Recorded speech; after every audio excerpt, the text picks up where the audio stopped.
James Bond 4,7 Millionen Zuschauer. Harry Potter 6,5 Millionen Zuschauer. Avatar 11,3 Millionen Zuschauer. Aber ich habe sie alle geschlagen. Ich hocke in meinem Bunker mitten in Berlin. Ich habe Blausäurekapseln und genug Benzin. Die Luftwaffe ist futsch, die Marine das Heer. Der Zweite Weltkrieg macht keinen Spaß mehr. Mehr als 20 Millionen Zuschauer waren rücksichtslos begeistert. Nein, Ich bin wieder da!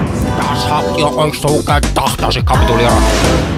Und mit diesem Film werde ich die Welt erobern.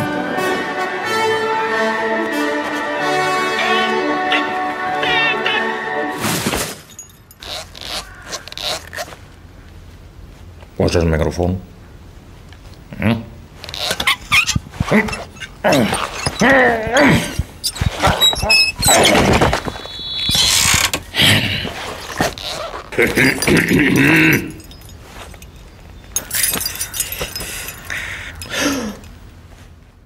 Oh Gott.